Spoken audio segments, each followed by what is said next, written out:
పరిశుద్ధ గ్రంథం నుండి సామెతల గ్రంథము 22వ అధ్యాయము 1వ వచనము చదువుకుందాము. గొప్ప ఐశ్వర్యము కంటే మంచి పేరును, వెండి బంగారముల కంటే దయయు కోరదగినవి.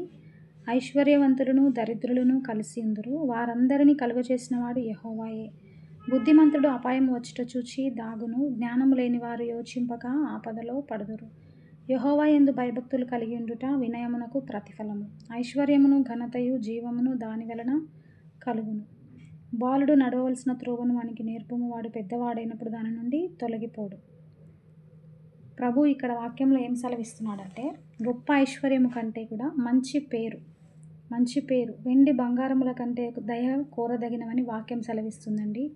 సో మనమైతే ఎలాంటి స్థితిలో ఉన్నామో, ఒకవేళ ఈ లోక బంధాల కొరకు, ఇహలోకంలో ఉన్నటువంటి వాటి కొరకు మనం ఆలోచిస్తూ ఉంటున్నామేమో. మనకు ధనం ఉంది కదా, మనము ఇంకా అన్నీ కలిగి ఉన్నాం కదా అని అతిశయపడుతున్నట్లయితే మనల్ని మనం పరిశీలించుకుందామండి.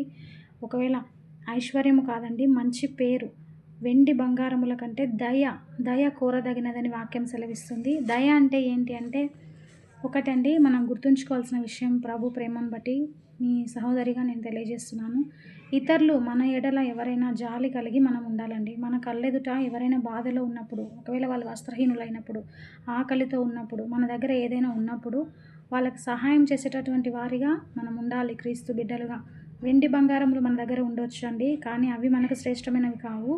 దయ కోరదగినదని వాక్యం సెలవిస్తుంది. సో ఈ రోజు నుంచి మనం కూడా మనల్ని మనం పరిశీలించుకుందామండి.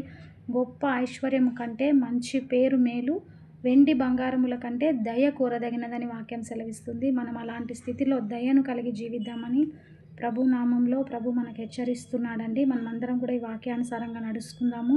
ఈ ఉదయకాల సమయంలో ప్రభు మనతో మాట్లాడుతున్నటువంటి ఈ వాక్యాన్ని మనందరం కూడా హృదయంలో జ్ఞాపకం ఉంచుకొని జీవిద్దామని వేడుకుంటున్నాను.